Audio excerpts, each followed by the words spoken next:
Pues aquí seguimos en el estudio de Radio Libertad contra viento y marea. Me ha tocado vivir muchas cosas en esto del mundo radiofónico, por ejemplo con la Filomena, ahí seguimos emitiendo en su día y ahora pues se ha caído la red y solamente se nos escucha por FM en estos momentos. Como empezamos la tertulia, pues no podemos hacer el apaño de emitir por mi móvil el audio, pues porque en una tertulia irse pasando el móvil de uno al otro sería un poco engorroso. Así que solo se nos va a escuchar de momento en FM. Estamos grabando todo en FM y en vídeo, así que luego sacaremos en podcast todo para aquellos que nos quieran escuchar en diferido y pedimos muchas disculpas a toda la audiencia.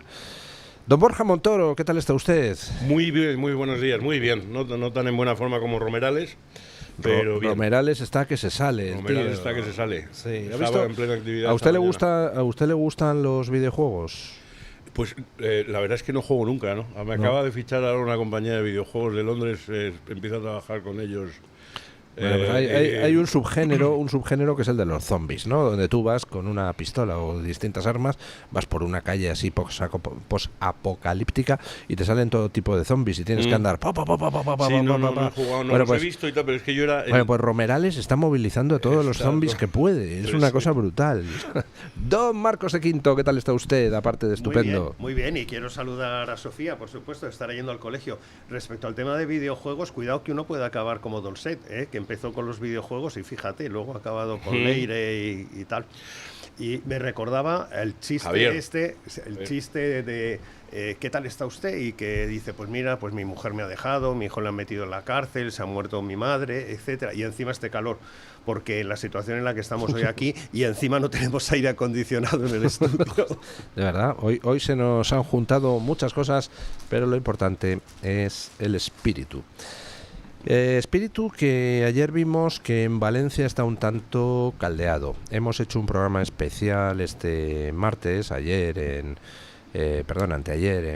Valencia, y en ese programa especial y después en las conversaciones posteriores con gente que padeció la dana directamente, pues pude pulsar un poco lo que es el ambiente, y el ambiente en Valencia es de desolación, la sensación de abandono, la sensación de cómo ha pasado un año y ni se han tomado medidas para que no vuelva a pasar lo de la dana, ni se ha castigado a los verdaderos responsables, que la gente tiene muy claro que el máximo responsable no es Mazón, o sea, Mazón tiene lo suyo y probablemente tenga en su día que dimitir, pero vamos, las máximas responsabilidades están en otro sitio, están en el Palacio de la Moncloa y eso lo tiene clara mucha gente. Y se vio durante el funeral laico que se celebró ayer, donde a pesar de los intentos de control de Sánchez, a pesar de que tratara de poner cerrojazo informativo, no pudo evitar, como es lógico, que víctimas de la dana se levantaran a llamarles asesinos y traidores a todos, a Sánchez, a Mazón y pues incluso al rey Felipe. Y la sensación de cabreo, de abandono, encima se complica porque resulta que pasan cosas como la siguiente.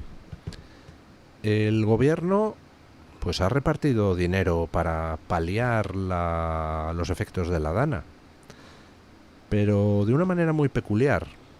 Por ejemplo, a un ayuntamiento valenciano le ha soltado 200 millones de euros para tareas de reconstrucción. ¿Saben ustedes qué ha pasado con ese dinero? Pues que está en estos momentos congelado en 4 bancos y no se está gastando un duro. ¿Saben ustedes por qué? Pues porque el gobierno lo ha dado, pero imponiendo un sistema curioso de gestión, que consiste en que, en vez de ser el gobierno el que acomete las obras directamente, dice no, que sea el ayuntamiento quien elabore los planes.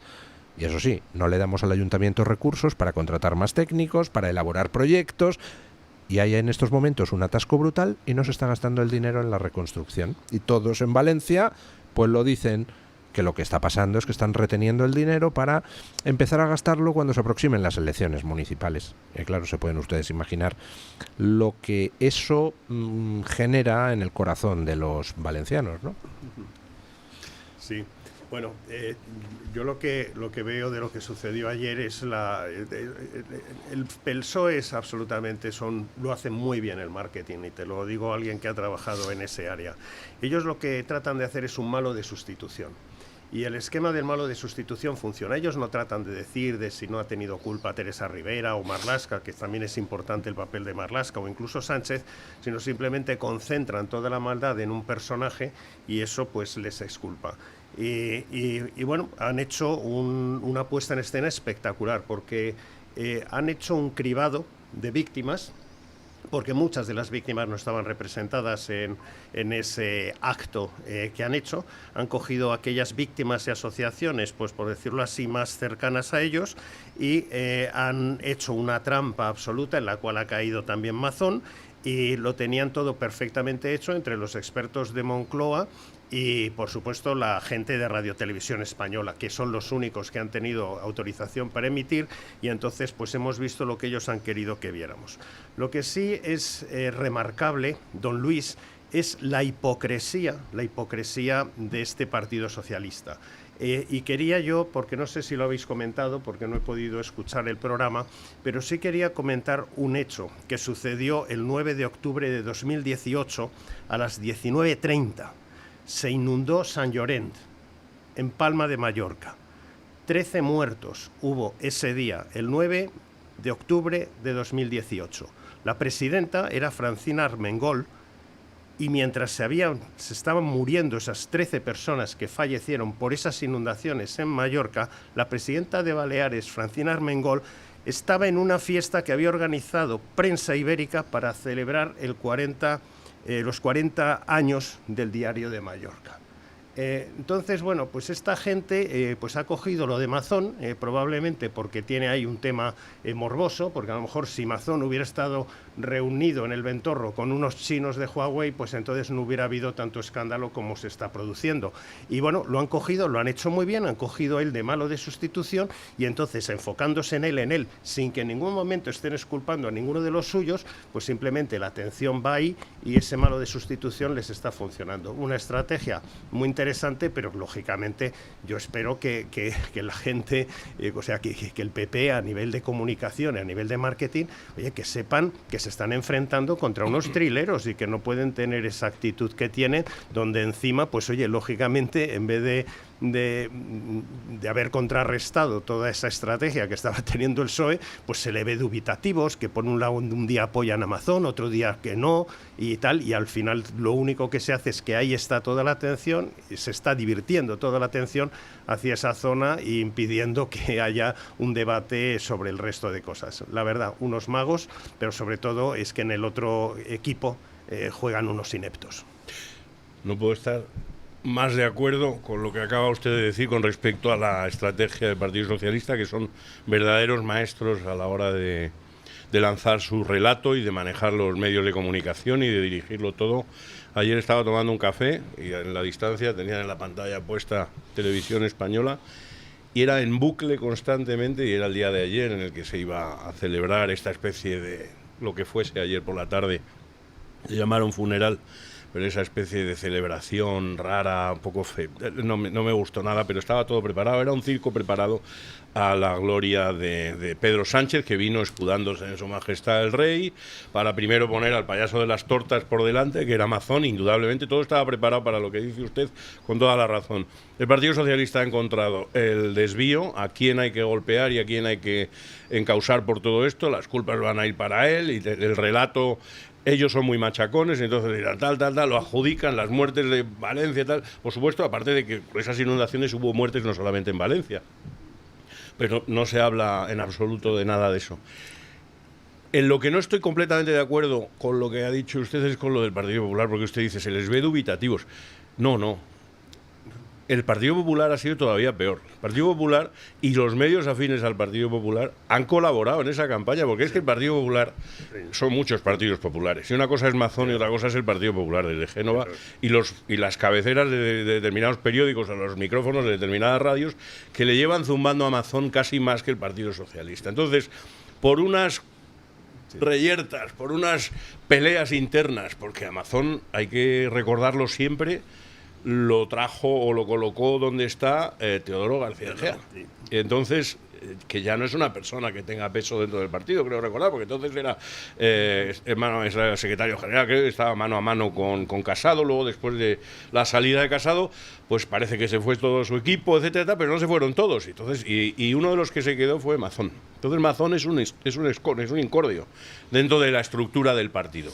Pero esta gente tan inteligente que se pasa el día, y hablo del partido y de los medios que hacen eco de los mensajes o que reciben los mensajes que les mandan desde la planta noble de Génova todas las mañanas para decir hay que atacar por aquí. Todas estas personas que se pasan el día diciendo lo importante es echar a Sánchez, lo importante es que nos unamos, no sé qué, no sé cuántos, hay que fijar el foco en Sánchez porque tal, ellos mismos se han pasado el año entero fijando el foco también en Mazón, porque han visto la ocasión para decir, hay que aprovechar para echar a Mazón. Y es una ocasión que tienes en la que no se trata de aprovechar ni el dolor de las víctimas ni nada, es la realidad de las cosas. La realidad de las cosas es que Mazón efectivamente puede tener cosas que se le pueden imputar y se le pueden echar en cara las actuaciones que tuvo el mismo día de la inundación, etcétera, etcétera. Pero la mayor responsabilidad de lo que sucedió allí, y sobre todo la mayor responsabilidad de lo que sucedió los días siguientes y la falta de ayuda, y esa actuación que no tengo adjetivos ahora mismo para calificarla, que se resume siempre en esa frase de si quieren ayuda que la pidan, esa ocasión de decir, pero ¿no veis lo que ha hecho Sánchez? Sánchez es el responsable absoluto de todo lo que ha sucedido allí. El propio Partido Popular lo ha desperdiciado porque el Partido Popular está más interesado en que salga Mazón, porque les interesa ahora poner a la alcaldesa de Valencia y la mitad de los medios, y ves las portadas de los diarios subvencionados, etcétera, y llevan un año. ¿Es verdad o no es verdad que han estado haciendo eso? Luego, si tienes ya una maquinaria que es aplastante, que es la maquinaria normal del Partido Socialista, y encima la respuesta que tú tienes por tu parte es colaborar con esa maquinaria, pues claro, doble tortazo a Mazón. Lo de ayer es... Pues tienes toda la razón, y voy a estar en desacuerdo conmigo, efectivamente, tienes toda la razón. Pero lo que decía yo de los malos de sustitución es que no puedes abrir fuego, es decir, el PP, en vez de estar hablando si Mazón es bueno o es malo, eso es la conversación que quiere tener el PSOE, centrar todo en Mazón. Y entonces ahora el debate si Mazón es bueno, si es malo, si el Ventorro, si no el Ventorro, o lo que sea. El tema es, cambia el foco, porque, por ejemplo, Marlaska tenía la obligación de haber intervenido en tanto había sucedido muertes en dos comunidades autónomas, una en Castilla-La Mancha y la otra tal. Y por ley tenía la obligación de haber intervenido. También dices, oye, pues bueno, voy a ir hacia Margarita Robles, que en estos momentos es la que dice esa frase de que el ejército no está para todas las cosas. Echándole la bronca allí. Pero dices, enfócate en Teresa Rivera, que estaba en ese momento preparando sus exámenes, y que Teresa Rivera, oye, pues está saliendo, pero coge y todos al mismo tiempo machacáis ahí, en esa zona. Pero lógicamente, si un día te dices que Sánchez es culpable, otro día te dedicas a tratar de defender a Mazón, otro día hablas de Marlaska, otro día vuelves de nuevo a decir que ahora Mazón dejas de apoyarle y tal, pues al final es que no tienes ningún tipo de estrategia coordinada. Y lo que sí parece, es decir, en el PSOE, es que pasan una instrucción, como ayer, que pasaron que no era momento para hablar o para responder en el Congreso, y es que todos dicen la misma frase, o sea, que están como lobotomizados, es decir, es como si estuvieras contra una banda de zombies que están absolutamente... pues oye, con instrucciones muy concretas y que no se salen del guión, y sin embargo, pues por el otro lado, pues es un desastre. Ahora, en estos momentos, el PP tiene un problema tremendo, de órdago, porque ahora parece que, como de nuevo ahora con todos estos abucheos que han surgido, y además que yo ya creo que estaban totalmente instrumentalizados, pero que eran las asociaciones pro-PSOE las únicas que han dejado ahí entrar, pues empiezan a pensar si hay que cargarse a Mazón. Pero bueno, si se cargan a Mazón, primero no van a poder anticipar elecciones, porque las elecciones va a decidir cuando quiera Mazón. Le pueden expulsar del partido, pero va a seguir siendo presidente en tanto él esté ahí. Entonces, el conflicto y el problema que tienen es muy grande, porque no toman una decisión ni en un sentido ni en otro, esperan que las cosas se vayan resolviendo por sí solas, y al final lo único que hacen es que están empantanados y están enredados en toda la trampa de Mazón. Y yo me gustaría ya no volver a decir la palabra Mazón, porque eso es exactamente lo que yo creo que le interesa al PSOE, que estemos hablando de si de si no, o si es culpable, si no es culpable, o de su responsabilidad. Y creo que hay que empezar ya a decir, Marlaska tenía una obligación, de acuerdo con la ley, de haber cogido él las riendas. Sí. Y no las cogió, y eso yo creo que es donde tendríamos que centrarnos. Totalmente. Pero este sencillo ejercicio que ha puesto usted como ejemplo, nada más llegar, con una nota que trae escrita que nos recuerda acontecimientos de 2018 y sobre Francina Armengol y dónde estaba ella mientras se moría gente en la comunidad que ella gobernaba, yo no lo he oído en boca de nadie del Partido Popular. Y no parece que sea algo que haya que ser del Mossad para llegar a conocer esa realidad. Yo creo que es que en el Partido Popular todos quieren ser jefes y estar ahí, pero no sé, que a lo mejor no tienen detrás un back office que les esté haciendo el trabajo de documentación necesario para coger munición que luego disparar. Yo creo que ahí todos son los que quieren tener protagonismo y todos están hablando delante de las cámaras, pero hay que hacer un trabajo previo. Entonces, el War Room, la habitación de guerra que tienen montada en Moncloa, donde de repente supongo que están haciendo todas las estrategias, cogiendo toda la información histórica para poder montar una estrategia, pues yo no sé lo que tienen en Génova. En Génova yo lo que creo es que tienen muchas cabezas parlantes deseando estar delante de las cámaras y poca gente detrás trabajando y preparando la munición que hay que disparar. Yo es que creo que tienen, si tienen un equipo, que no sé si lo tienen más dedicado a Vox que al Partido Socialista, me da a mí la sensación. Y en última instancia podría poner... Vamos, me apostaría una comida con alguien ahora mismo a que si esa información ahora mismo la hubiesen tenido o la han tenido a lo largo del año en la mesa en Génova, etcétera, les ha llegado, alguna voz se ha alzado allí diciendo, no es nuestro estilo, no, nosotros no. Estoy completamente convencido, no me lo tiene que contar nadie. O sea, seguro que alguien les dice, no podemos salir con eso porque ese no es nuestro estilo y nosotros no hacemos eso es propio de los socialistas y tal, nosotros no hacemos este tipo de campaña de barro y tal, no sé cuándo. Bueno, pues nada, allá usted. Mira, pero al final a mí lo que me sugiere lo que he visto en las imágenes de ayer es que efectivamente Sánchez había intentado controlar informativamente el acto de las víctimas.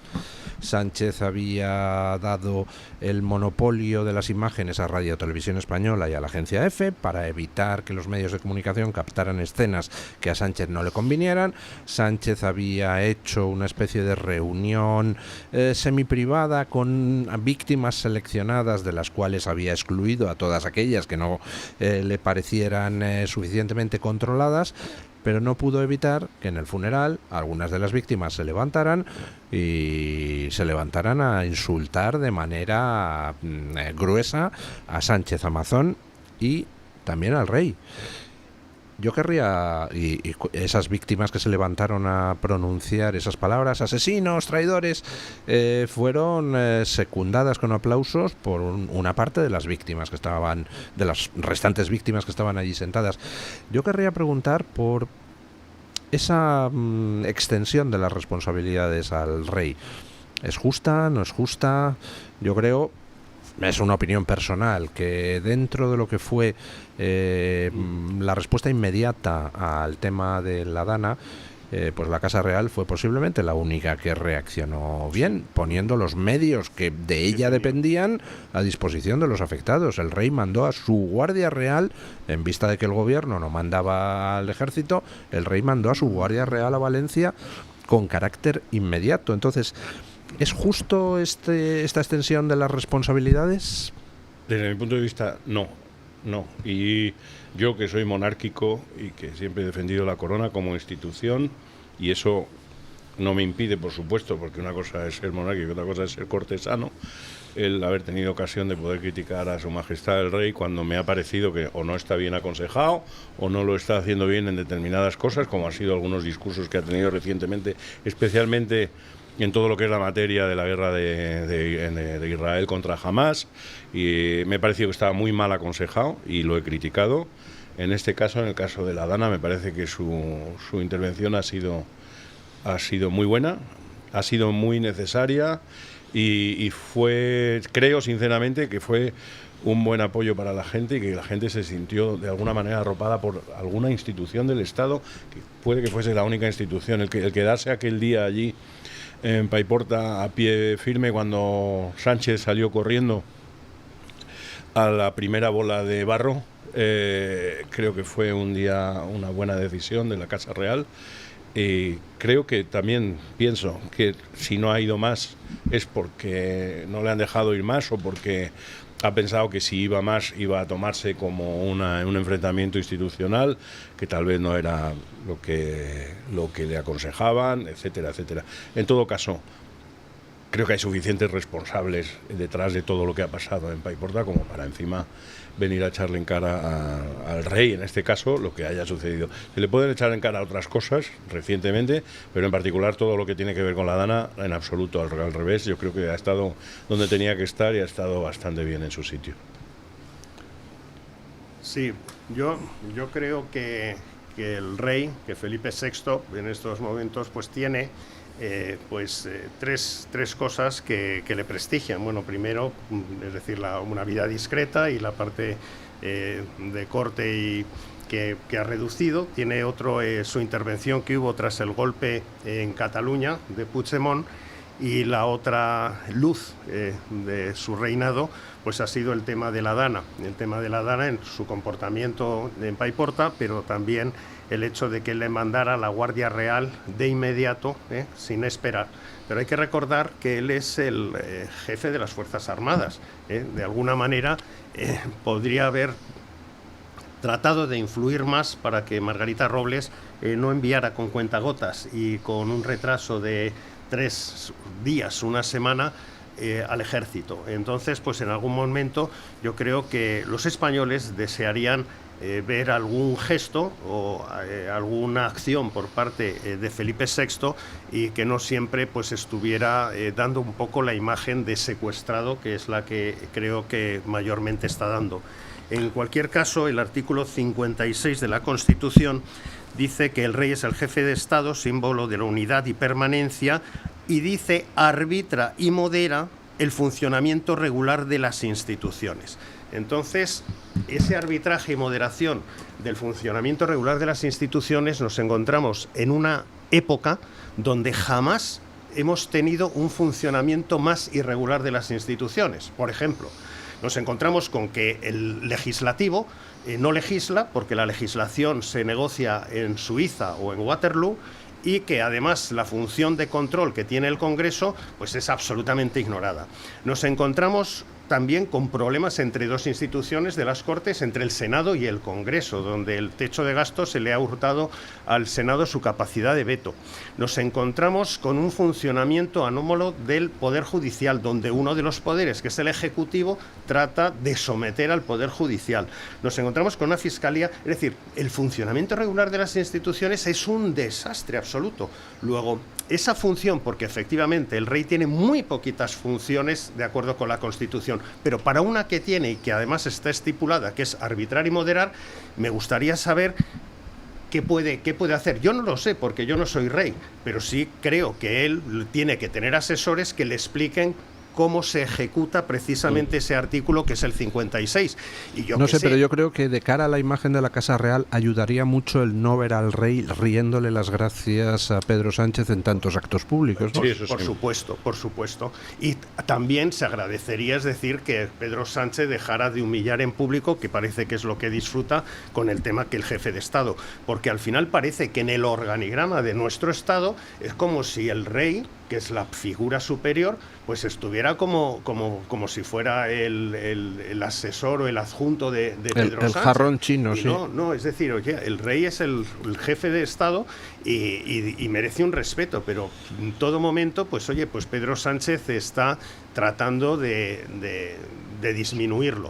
Y en ese sentido también yo creo que es importante que los españoles vean que el rey defiende también su posición y el respeto a lo que simboliza, porque si quieres ser respetado, respétate a ti mismo, que yo creo que eso es muy importante. Y hay momentos en que el rey no debería de haber estado, o en determinadas situaciones haberlo permitido, y bueno, y el hacer esas conchaveos o esas sonrisas en momentos muy complicados en España con una persona. A mí siempre me ha sorprendido que su padre, que ahora en estos momentos pues parece que ha llegado hoy a Vitoria para una revisión médica, que él sea tan escrupuloso con su padre, porque su padre no está en estos momentos perseguido ni imputado por ningún problema judicial, pero él hace como asquitos a decir, no, yo con mi padre que no me fotografíen, yo no quiero estar al lado de mi padre por si y tal, y dice, bueno, pero si su padre no está imputado, y sin embargo esa misma precaución no la está ejerciendo con gente que está imputado. El fiscal general del Estado pues se sienta a su lado. Begoña, pues oye, pues está en las recepciones y se sienta a su lado. Que estos son imputados, que su padre y su hermana Cristina no está imputada. Además, su hermana Cristina fue declarada inocente en el juicio que hubo. Si bien su cuñado Undargarín pasó en la cárcel, pero su hermana y tal. Pero sin embargo, no se ve con ellos para no mancharse, para no manchar su imagen. Dices, pero si tu padre no te mancha la imagen, quien te está manchando la imagen es Begoña Gómez, es el hermano de Sánchez y es el fiscal general del Estado, y son todos estos sinvergüenzas con los cuales estás. Eso sí que te manchan tu imagen. Bueno, don Borja, usted es hombre de imágenes. Usted es hombre, uno de los animadores más importantes del mundo. Ha participado usted en numerosas películas de animación, en estudios de todos los 25 continentes, y es por tanto más hombre de imagen que de palabras, ¿no? Pero le voy a preguntar por una palabra. La palabra cáncer. Se ha dedicado el Congreso de la Nación a discutir sobre si los españoles podemos usar la palabra cáncer en sentido político. En el sentido que nos dé la santa gana. Es decir, ahora ya no se puede decir el PSOE es el cáncer de España, que lo es. Se puede decir porque es una proposición no de ley lo que han aprobado, con lo cual no tiene ningún efecto, pero les gustaría que no dijéramos eso. Ya, pero bueno, a partir de que... O sea, a mí me sorprende que hayamos llegado a este punto en el que aceptemos que el legislativo, que en el Congreso se esté discutiendo de qué manera tenemos que usar el lenguaje los españoles. Entonces hay determinadas cosas en las cuales, una vez más, cuando ves los resultados de las votaciones, este tipo de cosas, dices, pero es que ahora mismo solamente hay 33 personas que tienen sensatez dentro de esa Cámara. Estamos en una situación crítica porque es que dices, es que son muchos. Y es que solamente que hay menos de un 10% de los diputados que tienen la cabeza suficiente para decir, esto no estamos aquí para hablar de estas cosas. O sea, si la gente llama cáncer, ha extendido la palabra al uso común del lenguaje, etcétera, etcétera. Pero ¿quiénes somos nosotros? Por ejemplo, habrá algunos envidiosos que puedan decir que Vinicius es un cáncer para el Madrid. Sí, mentira, no lo es. Pero cada uno usa el lenguaje como quiera. Claro, ¿no? Si además, si nos prohíben cáncer, pues diremos, pues eso es la gripe de España. ¿Qué vamos a ir palabra por palabra eliminando la peste, palabras del lenguaje, la lepra del es una cosa cáncer. disparatado. Entonces llega un momento que efectivamente dices, no tiene más recorrido eso. Lo que sí es claro, lo que sucede es que yo creo que la palabra cáncer ahora mismo de repente se ha convertido en una palabra que le resulta muy incómoda a unos y a otros. Porque resulta que es que tenemos un montón de mujeres que se han estado haciendo mamografías o que deberían haberse estado haciendo, a poder hacer mamografías para saber si podían detectar problemas de cáncer de mama, etcétera, etcétera, en comunidades que están gobernadas tanto por socialistas como por populares, y ahí no se pueden tirar la piedra el uno al otro porque las piedras van en ambos sentidos y las pedradas les llegan a unos y a otros. De la manera que probablemente lo que han llegado es a la conclusión de esta palabra no nos conviene porque estamos demasiado... Entonces, sí, que si Juanma Moreno no sé qué, que si Paje no sé cuántos. Hacemos una pausa publicitaria y nos vamos a ver pues cómo nos organizamos para emitir nuestra entrevista del día. Pausa y a ello. Bueno, encaramos la última parte de esta tertulia tan accidentada. No te lo perdonaré jamás, Romerales. Bueno, 20 años llevan diciéndonos que somos unos canallas, unos insolidarios, que estamos destruyendo el planeta y que por eso, y que además lo estamos destruyendo muy rápidamente y que por eso solo tenemos un año para actuar, así que hay que matarnos a impuestos, prohibirnos conducir el coche, hacernos comer basura, porque es que si no el planeta se muere.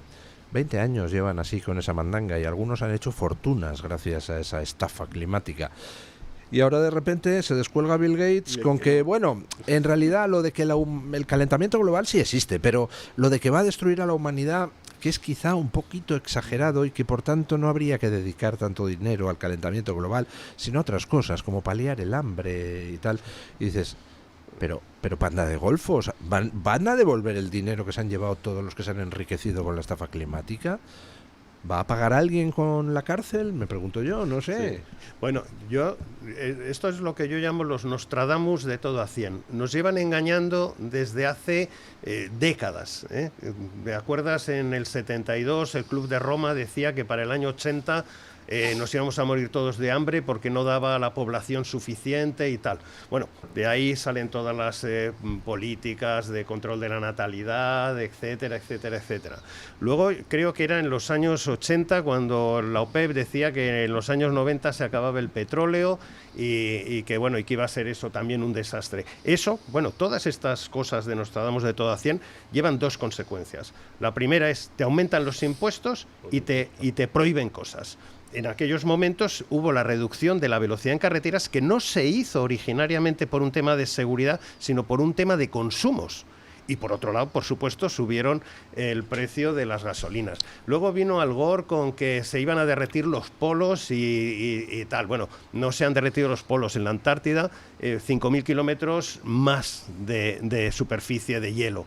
¿Te acuerdas también, por ejemplo, el tema de lo de la capa de ozono, el agujero? Sí, vamos a morir achicharrados. Bueno, todos, y vamos a todos cáncer de piel, ya para empezar y no sé qué. Oye, pues no has vuelto a oír hablar de eso porque se ha cerrado, etcétera. También hubo regulaciones, se quitaron los clorhitos, pero bueno, que ahora siguen existiendo y no ha pasado nada. Es continuamente asustar a la gente, porque asustando a la gente con el fin del mundo, lo que sea, es lo que ha pasado en las tribus antiguamente. Lo único que pasa que antes, por ejemplo, en la Guerra Fría, te asustaban a la gente con la guerra nuclear.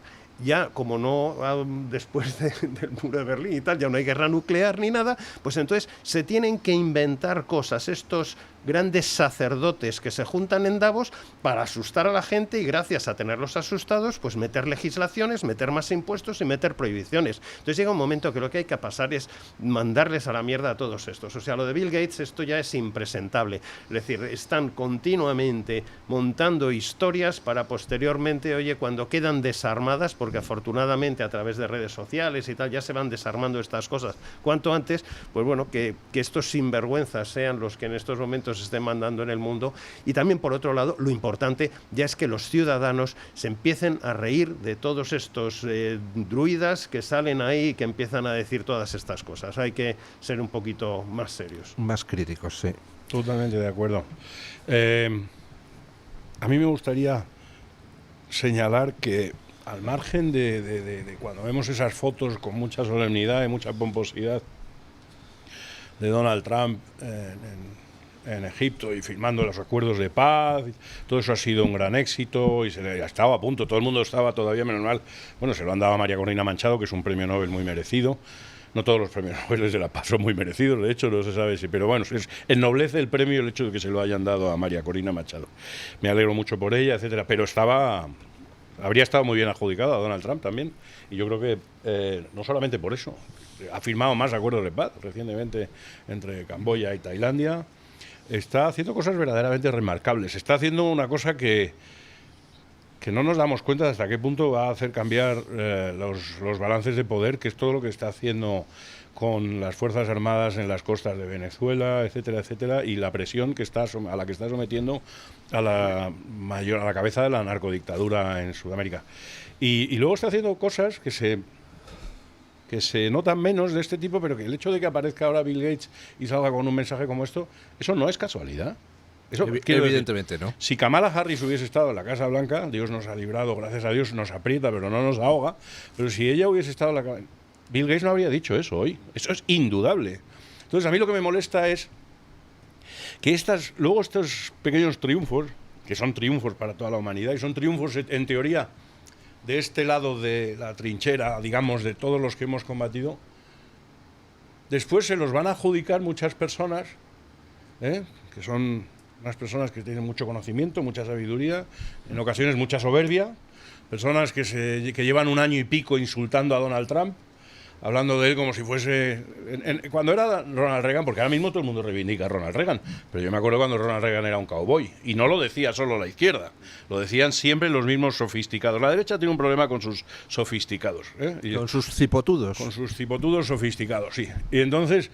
la figura del cowboy de Ronald Reagan no solamente, y los insultos y la caricatura no solamente venía de la izquierda, venía de esa derecha también. Y ahora, con Donald Trump sucede lo mismo. Hay una derecha que reivindica mucho la figura de Ronald Reagan, que es una figura muy reivindicable y muy loable, etcétera, etcétera, pero que al mismo tiempo se dedica a repartir tartazos a Donald Trump, lo caricaturizan y lo tildan de bestiajo, de ególatra, de no sé cuándo, de que fíjate lo que está haciendo ahora, porque va a transformar un ala de la Casa Blanca, creo que está haciendo obras, y entonces va a hacer un edificio un poco más grande y parece que es que fuese a hacer poco menos que el proyecto Germania de Berlín de Albert Speer.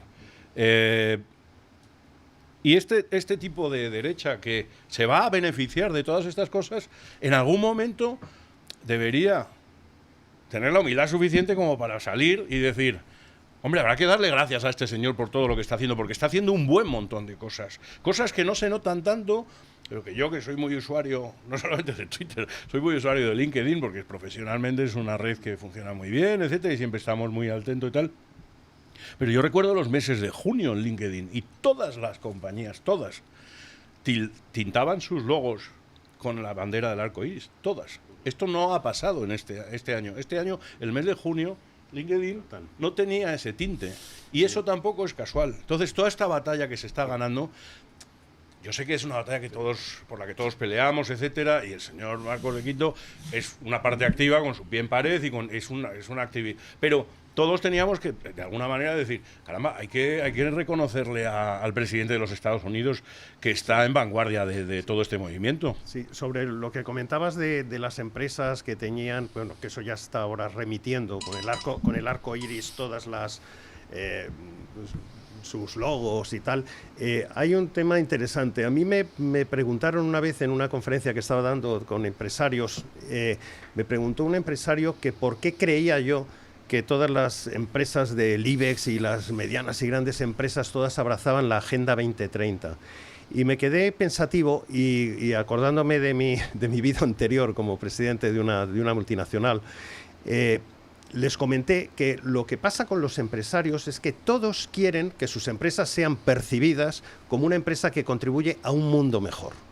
Luego, eso es muy loable. El problema es quién coño define qué es un mundo mejor. Claro. Y si dejamos que el mundo mejor lo defina la izquierda, al final los empresarios abrazan ese mundo mejor que ha definido la izquierda, por incomparecencia de la definición alternativa de un mundo mejor que se haga desde otro extremo. Porque el señalamiento es muy incómodo. Entonces, para la efectivamente, empresa. pero si la izquierda te dice que un mundo mejor es un mundo sin CO2, cuando tú puedes decir, no, es que un mundo mejor... Ese pitido que escuchen ustedes de fondo es que como no nos funciona el correo electrónico, hemos desempolvado el telégrafo. Decir, un mundo mejor es un mundo, a lo mejor, donde haya un poquito más de CO2, que es el 0,04 de la atmósfera, porque además si bajara a 0,02 se morirían las plantas, pero donde la gente tuviera una energía barata y abundante, fácil, y que no pasara frío en invierno. Claro. O un mundo mejor es un mundo donde, oye, no estuvieran las fronteras abiertas incrementando la inseguridad. Es decir, lo que es una definición de un mundo mejor alternativa, Agenda 2030, no ha habido, solo ha habido, y entonces, claro, la única que hay es eso, y por eso muchas veces la gente se apunta a ese wokismo, porque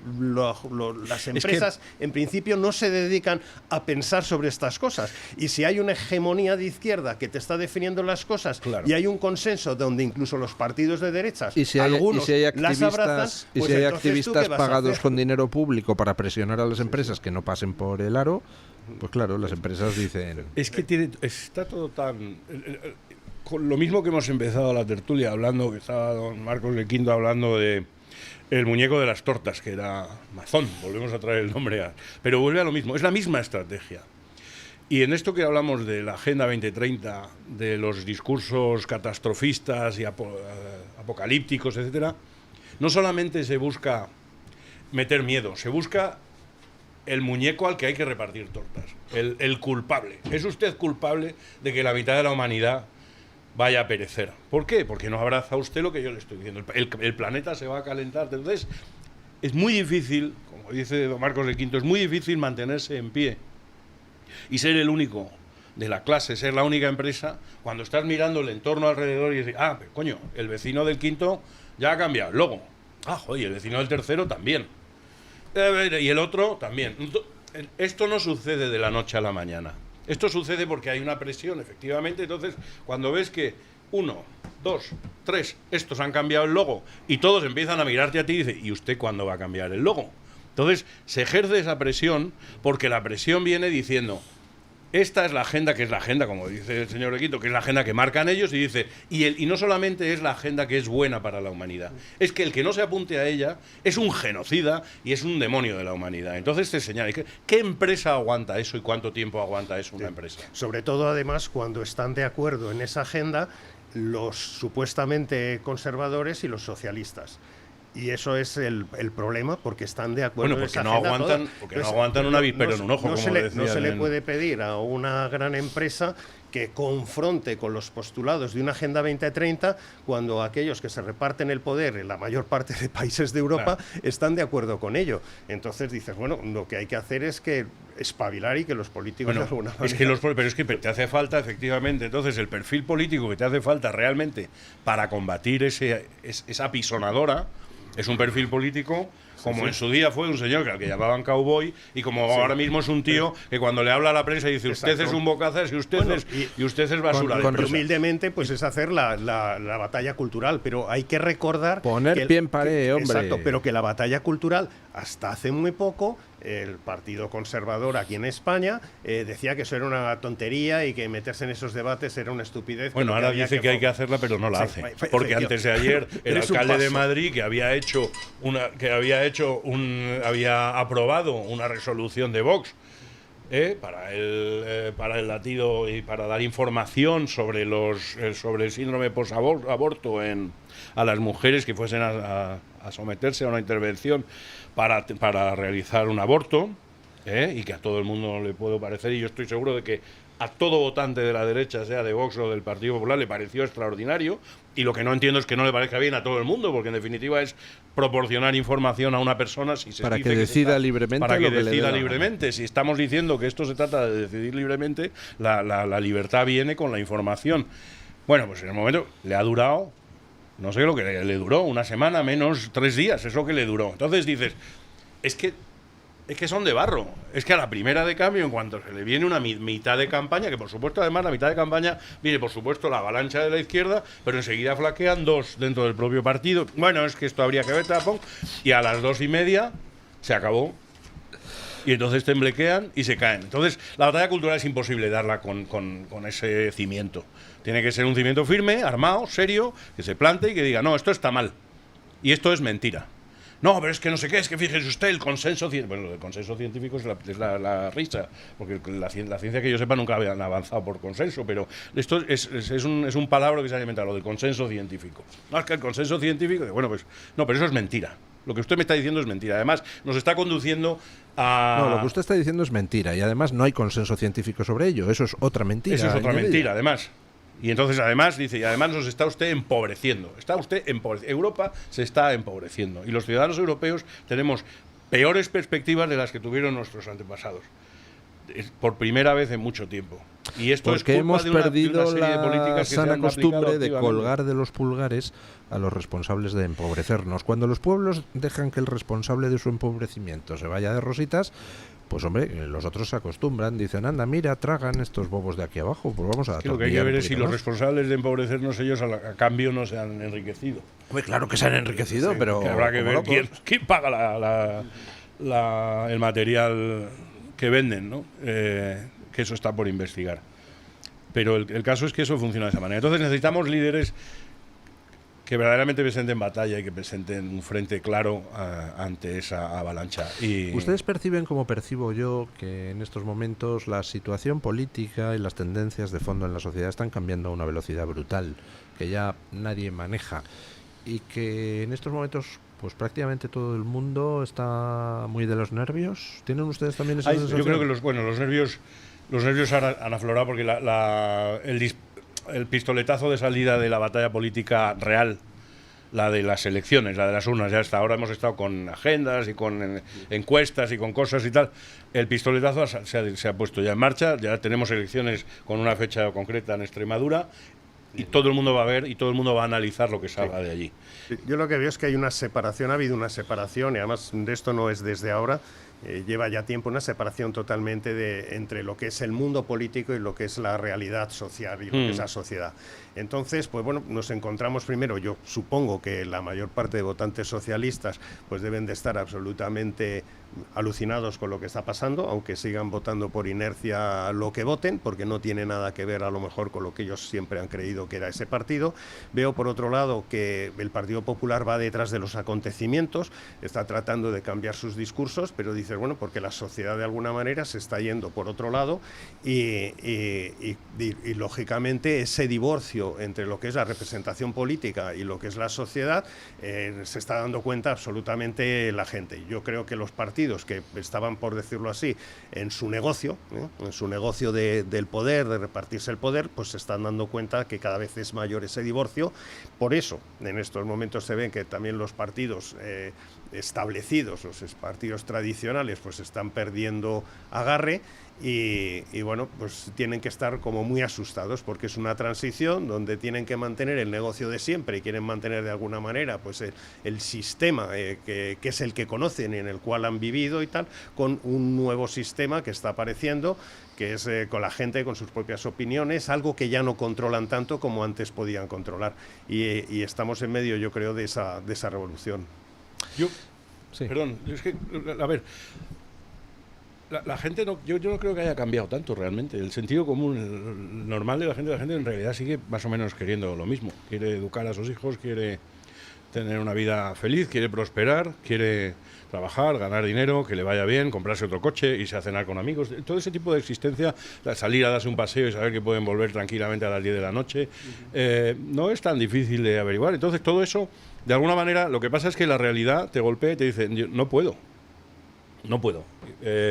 Ya no es seguro llevar a los niños. Es que quiero decir, yo he nacido en Madrid y es verdad que no es lo mismo Madrid que un pueblo pequeño, etcétera. A los 5 años no te dejan salir a jugar con los amigos a la calle, etcétera. Pero yo sí me iba con mis hermanos a jugar al baloncesto por ahí a los 9, 10 años. Cogíamos un balón de baloncesto, entonces no había ni móviles ni nada. Salíamos y nos íbamos por ahí a un colegio que cuando estaba abierto entrábamos y cuando estaba cerrado saltábamos la valla para jugar una pachanga ahí el domingo.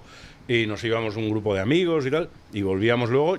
Mis padres, siempre la preocupación de si un niño está fuera, pues me imagino, pero sabían que era tranquilo y que todo eso. Sí. Eso no se puede hacer hoy en día. Es imposible. Entonces, mis padres no son distintos a los padres de hoy.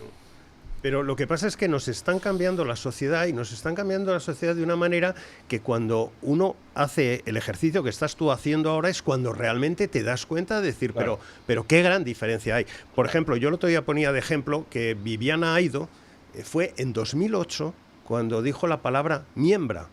Esa palabra fue el gran hazmerreír que había en España. Toda la gente decía, pero bueno, pero esta disparate. Estupidez y tal. Pero tanto de derechas y de izquierdas diciendo, qué disparate. Ya, no es un disparate. Y 2008 fue antes de ayer. Es decir, lo hemos asumido. Y cuando miras hacia atrás dices, pero cuánta mierda hemos estado asumiendo sin darnos cuenta. Pero hemos decidido nosotros esto o nos lo han metido. Que este es exactamente realmente lo que es el problema. Y lo que sí está sucediendo es que la gente está despertando y está diciendo, oye, basta ya de memeces. Hay una especie de revolución del sentido común, que eso es lo que va a acabar con todos los que han aceptado estas cosas. Pero esta aceptación que siempre se ha originado en la izquierda, el problema es que ha sido asumida por la derecha y llega un momento en que tenemos que hacer un recapacitar y decir cuántos postulados hemos estado asumiendo que no son de recibo. Claro. Y ese sentido común es lo que en estos momentos pues parece facha. Oye, pues bienvenido. Claro, porque te vuelves al poder a preguntar y a decir, oiga, mire usted, es que tengo un problema, que mis hijos no pueden salir tranquilamente a la calle y dice, ya sí. Pero su niño de 3 años acaba de aprender cómo masturbarse en el colegio. Pero fíjate... ¿Qué le parece? No le cambio los cromos, coño. Pero cosas más inmediatas. O sea, nos enteramos que a lo mejor en algunos colegios están en estos momentos revisando los menús para que no haya carne de cerdo ni que haya jamón. Claro. Y de repente decimos, como lo de Viviana Aido en el 2008, decir, pero qué barbaridad, ¿pero dónde vamos a llegar? Sí. Pues a lo mejor dentro de 10 años resulta que los belenes están prohibidos para no ofender a los islamistas. Estamos llegando a y lo veremos como natural. misma mañana que se está discutiendo sobre el uso del uso común de una palabra como cáncer, a ver si es permitido o no es permitido, pero bueno. Lo que es una vergüenza es que gente a la cual le pagamos el sueldo dedique en el Congreso de los Diputados, como si no hubiera problemas importantes en este país, a discutir memeces. Y cáncer es una palabra que no es insultante. Es como decir, hay una plaga de tal. Oye, pues los agricultores pueden decir, es que la palabra plaga a mí me genera y tal. Entonces eso es wokismo. Y lo que pasa es que entonces hay que prohibir la poesía, porque toda la poesía se basa en metáforas. Sí. Entonces decir, oye, pues prohibamos las canciones y la poesía porque no podemos hacer ya metáforas de nada. Entonces, pero ¿por qué son estos políticos liberticidas que es que disfrutan prohibiendo cosas, aunque sean memeces? Y yo creo que eso es lo que es un desastre. Además, yo creo que, excepto Vox votó en contra y ha habido como 6 abstenciones a esa votación de cáncer. Pero dices, que la derecha está votando con la izquierda eso. Sí, sí. Pero ¿quién está diciendo cuál es el sentido de voto de esto? Porque están asumiendo de nuevo estas gilipolleces woke. Por el terror a ser señalados. Exacto. No se equivoquen, porque defienden lo mismo. Porque defienden lo mismo. No es terror, no es cierto. Bueno, pues tenemos el PSOE A, el PSOE B, y luego pues tenemos una contestación a esos dos PSOEs, que son uno rojo y otro azul. Claro. Resultado, pues que en toda Europa ascienden los partidos soberanistas ante la dejación de funciones de la derecha tradicional. Y volvemos a lo que hablábamos antes. Trump. ¿Por qué la derecha tradicional, tanto en Europa como en Estados Unidos, odia tanto a Trump? Porque a Trump quien más le odiaba no eran los del Partido Demócrata, eran los republicanos antiguos, tradicionales. Hay un grupo en Twitter que se llama Republicans Anti-Trump. Sí.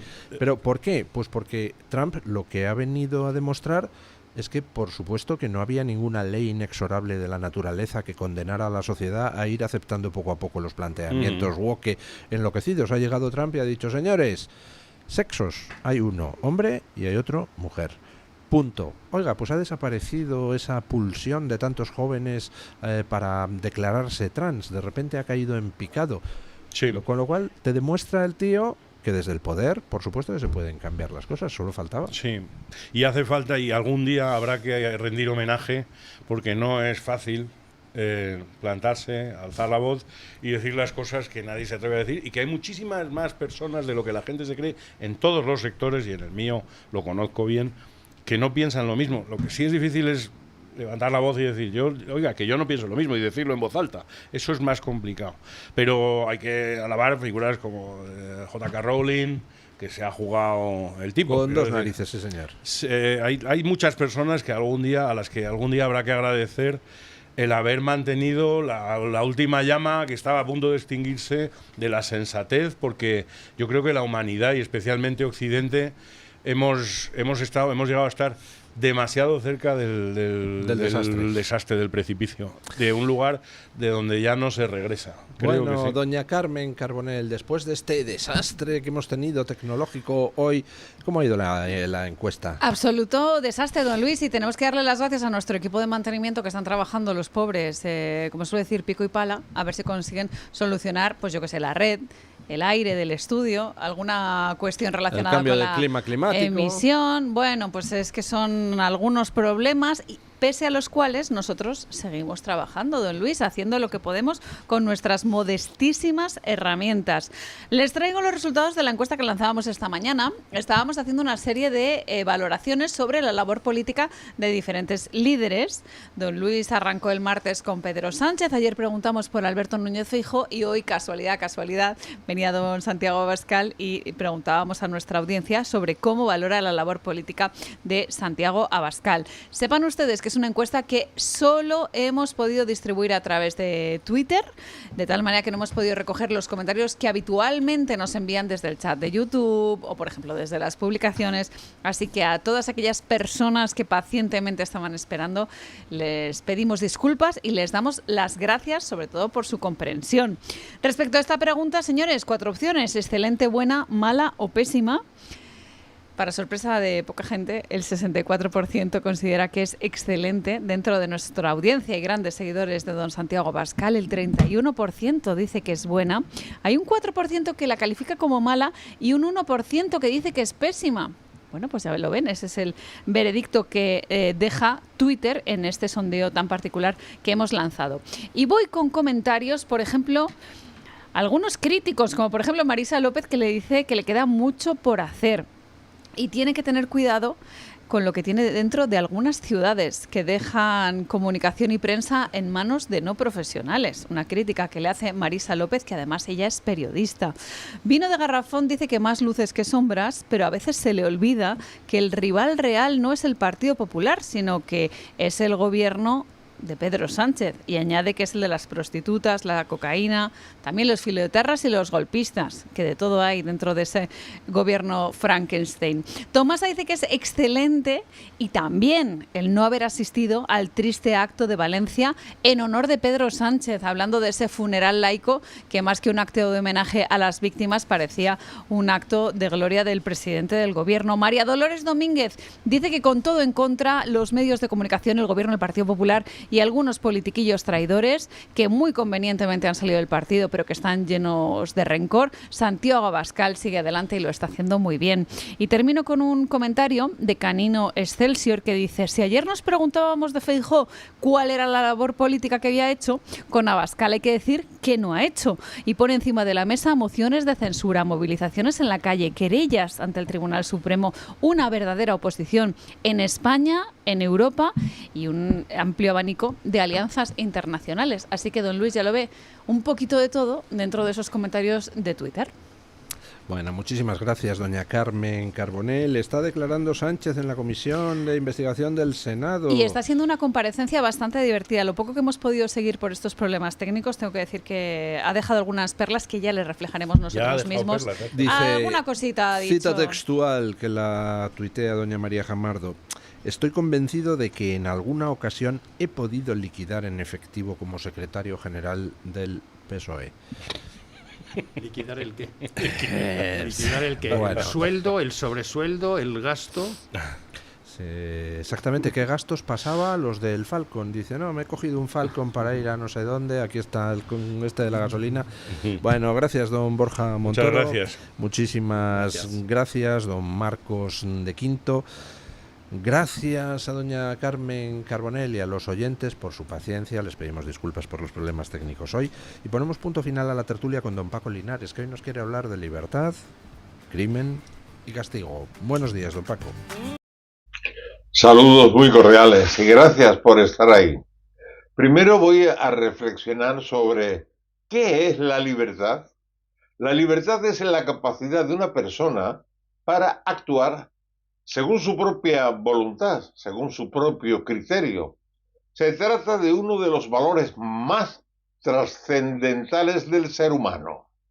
La palabra libertad proviene del latín, libertas, y significa condición del que es libre.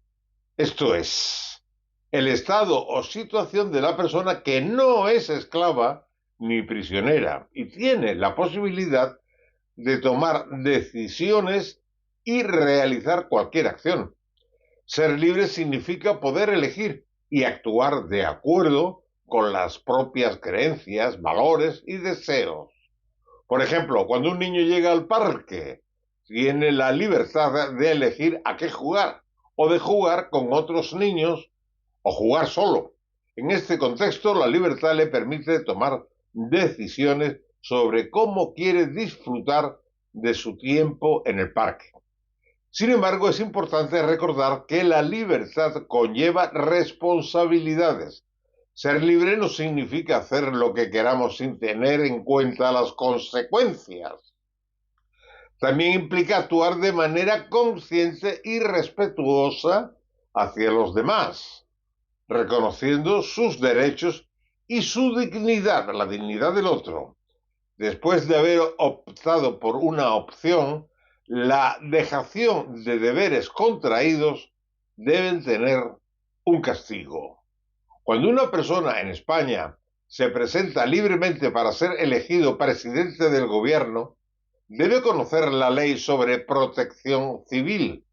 Dice la Ley Orgánica 4/1981 del 1 de junio, reguladora de estados de alarma que afecta a varias comunidades autónomas, afirma: que se exija una aportación de recursos a nivel superior al autonómico.